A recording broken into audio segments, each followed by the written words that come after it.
you shouldn't let your present circumstances hold you back. If you look back at verse number 8, I was dealing with some stuff in verse number 8, amen. I wasn't expecting to be converted that day. I thought I still had some time to handle my favorite sins before I had to give them up, amen. Before I had to give an account of my sins, I thought I had some time, amen, in order to do some stuff before I had to give an account. At the time of judgment, Jesus came along and I realized that I didn't have time no more, amen. But here comes Jesus. In the midst of all my sinful self, here comes Jesus. Around the corner, I found myself a sinner, and along came Jesus. I felt like Isaiah when he was called. He said, Lord, I'm a sinner, and not only am I a sinner, I'm a sinner who lives with sinners. And yet I'm sinning and I'm hanging out with sinners. I realized that at that point I was just like Isaiah. I was a sinner. And along came Jesus. I didn't know what sins my business partners had on them.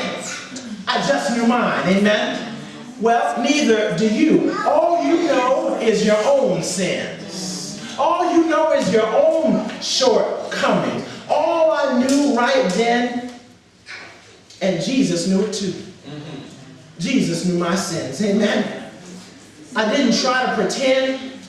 I didn't try to front. I told him straight out, I am a sinful man. I am guilty.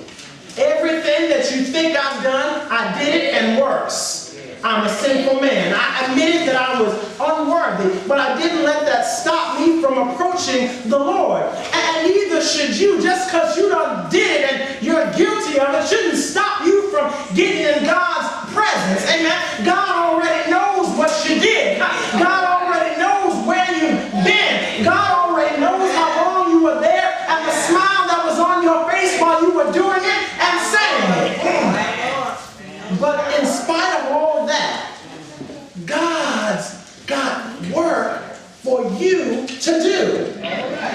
I stopped by here this morning to encourage you not to let where you've been and not to let where you are keep you from where God sees you going. If I had let my present and past sins stop me, I would not have become a disciple and an apostle. If I had let my present and past sins stop me, I would not have witnessed to the world just who Jesus Christ is and what he can do for you. If you let your present and your past sins stop you, somebody in Kansas City will not know about Christ. If you let your present and past sins stop you, somebody in Kansas won't know about Christ. Somebody in the United States won't know about Christ. If you let your present and your past sins stop you, somebody in the Western Hemisphere will not know about Christ.